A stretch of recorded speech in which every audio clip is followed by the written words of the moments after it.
na! Handa na ba kayo? Handa na, handa na, handa na ang lahat. Mga kagamitan, higit kaming pamana. Masigla at masaya! Sabik sa mga kwentong galing sa Biblia. Ang bunot ay biyaya, may aral na dala, mabubuting pamana. Handang-handa na, Pamana TV na! Kapayapaan mga pamana! Isang masayang araw sa inyong mga bata. Kamusta kayo? Sana ay nasa mabuti kayong kalagayan. Ako nga pala si Teacher Divine Grace at ako ang makasama ninyo ngayong araw upang kayo'y makapakinig ng mga bagong kwento mula sa Biblia. Maaari ba pakihanda ang mga sumusunod? Papel o notebook at mga coloring materials. Mamaya ay gagamitin natin ito sa ating activity. Tara na at magpasimula na tayo. Tayo ay manalangin muna sa ating Panginoon Diyos. Ating ipikit ang ating mga mata at makinig na mabuti. Aba, Ama naming Hari, Diyos na banal, maluwalhati at makapangyarihan sa lahat. Panginoon, maraming salamat po sa panibagong buhay at kalakasan na nabigay mo sa amin. At maraming salamat din po sa mga biyayang kaloob mo. Humihingi po kami ng kapatawaran sa mga nagawa naming pagkukulang at kasalanan. Nawa po ay may handa namin ang aming mga sarili at maging karapat-dapat po kami sa pagsambang pamanang ito. Ang inyong banal na Espiritu nawa sumaamin sa gawain ito, lalo sa aming pakikinig ng inyong mga aral at tulungan niyo po ang aming mga guro sa pagtuturo at paggabay sa amin. Ito po ang aming hiling at pagpapasalamat sa Panginoon pong Diyos, Kristo Jesus, na aming tagapagligtas. Amen. Bago tayo tumungo sa ating kwento mga batang pamana, mayroon muna tayong maikling activity. Panuto, kumpletuhin na hinihingi sa bawat pangungusap. Una, Kristiyano ka, dapat ay ka.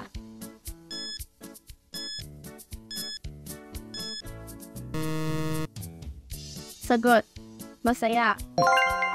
Kristiyano ka, dapat ay masaya ka.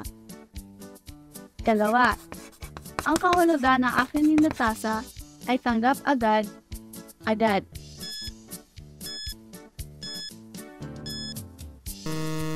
Sagot, sunod. Tanggap agad, sunod agad. Tatlo, kumpletuhin ang aking ninasikap sa kapahanan ng pangunahin.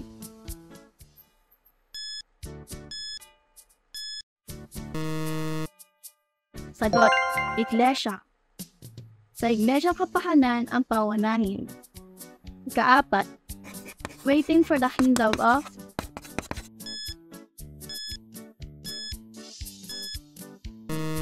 Sagot, God. Waiting for the kingdom of God. Ikalima, kumpletuhin ang abot ng pamana sa Pamana TV. Pabubuting pamana, Pamana TV na.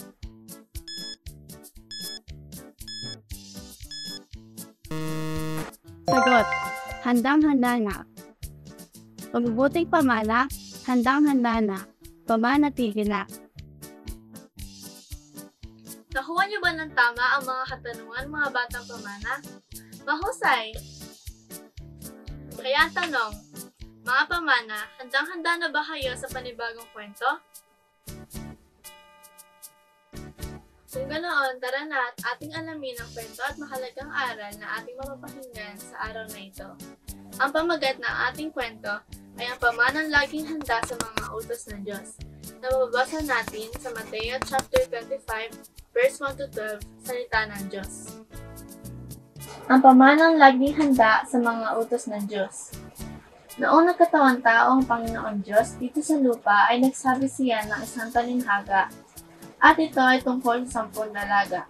Sabi ng Panginoon, ang paghahari ng langit ay katulad sa 10 dalaga. Pagkahuwa nila ng kanilang mga ilawan, sila ay lumabas upang salubungin ang lalaking ikakasal.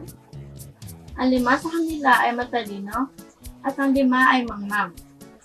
Ito ay sapagkat sila na mga mangmang, pagkakuha ng kanilang mga ilawan, ay hindi nagdala ng langis. Ang mga matalino ay nagdala ng langis sa kanilang lalagyan kasama ang kanilang mga ilawan. Ngunit, natagalan ang lalaking ikakasal, silang lahat ay inantok at nakatulog. Ngunit mayroong sumigaw sa kalagitnaan ng gabi. Kanyang sinabi, "Narito, dumarating na ang lalaking ikakasal. Lumabas kayo at salubungin siya." Umangon ang lahat ng mga dalaga at inihanda ang kanilang mga ilawan. Sinabi ng mga mangmang ng mga dalaga sa mga matalino, "Bigyan niyo kami ng mga langis, sapagkat mamamatay na ang aming ilawan." Sumagot ang matatalinang dalaga, "Hindi maaari. Baka hindi ito maging sapat para sa inyo at sa amin. Pumunta na lang kayo roon sa mga nagtitinda at bumili kayo para sa inyong sarili." Ngunit na sila ay umalis upang bumili, ang lalaking ikakasal ay dumating.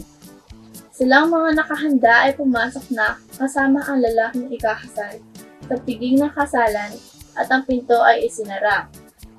Maya-maya ay dumating ang ibang mga dalaga. Sinabi nila, "Panginoon, Panginoon, pagbuksan mo kami." Ngunit sumagot siya, "Katotohanang sinasabi ko sa inyo, hindi ko kayo nakikilala." O yan mga bata, isang kwento na naman ang kapupulutan natin ng aral. Kaya naman, ating alamin ang mahalagang aral ng kwento. Ano-ano ba ang mga aral na dapat nating matutunan? Una, maging pamana na laging handa sa mga utos ng Diyos. Katulad sa kwento mga batang pamana, 5 ang mangmang na dalaga at 5 rin ang matalino. Lahat sila ay naghahanda sa pagdating ng lalaking ikakasal. Pare-pareho silang nakatulog, pero ang paghahanda ang siyang pinagkaiba. Ang mga matatalino ay nagbaon ng pandagdag na langis, ang mga hangal ay hindi nagbaon. Tandaan mga bata, ang paghahanda ang gusto ng Diyos na lagi natin gawin sa paglilingkod natin sa Kanya. Halimbawa, kung tayo ay sasamba sa magkahatipong pamana, dapat maaga na nating inihanda ang ating damit pangsamba, abuloy, at lalo na nakahanda ang ating puso sa tuwing tayo sasamba sa Kanya. Ikalawa, maging tasa. Tanggap agad, sunod agad sa mga utos ng Diyos at maging mapagpasensya. Nakita natin sa kwento na ang 5 dalagang matalino ay sumunod sa Diyos ayon sa paghahanda sa kanilang ginawa. Ang 5 mangmang naman ay hindi nakasunod na dapat ay naghanda sila ng langis sa hanapat. Kaya mga bata, ano man ang inutos ng Diyos sa atin, sundin natin ito ng buong puso at gawin natin ng tama at masaya, hindi yung susunod tayo na mabigat sa loob. At magkaroon tayo dapat ng mahabang pasensya, tiwala at pananampalataya sa Diyos. O yan ang mga aral na dapat nating matutunan. Tara na sa ating activity mga bata. Handa na ba kayo? Opo! Panuto. Kumuha ng malinis na papel at ballpen o lapis. Pagkatapos ay iguhit ng kapilya o sambahan natin sa iglesia at paaral lang inyong pinapasukan. Sa loob nito ay sulat o iguhit mo ang mga dapat pinaghahandaan bago ang pagsamba o bago ang pagkakatipong pamana at gayon din sa paaralang ano-ano ang mga bagay na palagi nakahanda bago pumasok. Pagkatapos ay isulat ang maikling mensahe ukol dito. Natapos nyo na ba mga bata? Wow! Mahusay kung ganoon. Good job! At ang ating memory verse ay mababasa sa Colossians chapter 3, verse 23 sa New King James Version. And whatever you do, do it heartily as to the Lord and not to the men. Tayo ay magtatapos na, kaya tayo ay muling manalangin. Aba, Ama naming Hari, Diyos na banal, maluwalhati at makapangyarihan sa lahat. Maraming salamat po sa mga aral na itinuro niyo po sa amin sa araw na ito. Naunawaan namin na napakahalaga na kami lahat ay maging maasahan at laging handa sa mabubuting gawa at masunurin sa mga utos mo, Panginoon. Tulungan niyo po kami na ang mga aral na amin pong natutunan ay amin pong magawa. At nawa ay lagi niyo po sana kaming gabayan at tutulungan. Ito po ang aming dalangin at pasalamat sa pangalan niyo pong Diyos, Kristo Jesus na aming tagapagligtas. Amen. Maraming salamat mga bata sa inyong pakikinig. Hanggang sa muli, paalam! Sa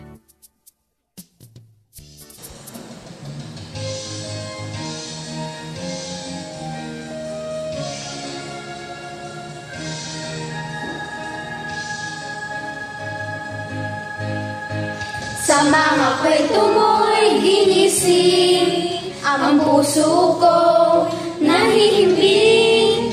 Nagturo ka sa akin nagkailambing, may pagmamahal ang bawat sabihin.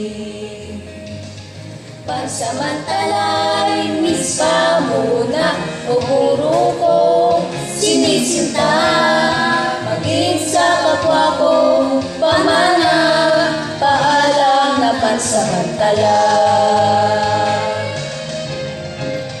Miss pa na, miss pa na, miss pa na muna aking kamag-aral na minamahal. Miss pa na, miss pa na, miss pa na muna sa guro ko nagpapagal.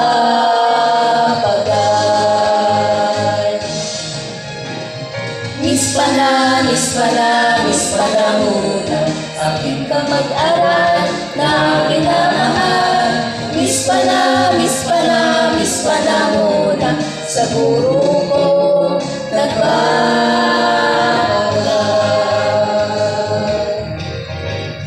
Miss pa na, miss pa na, miss pa na muna.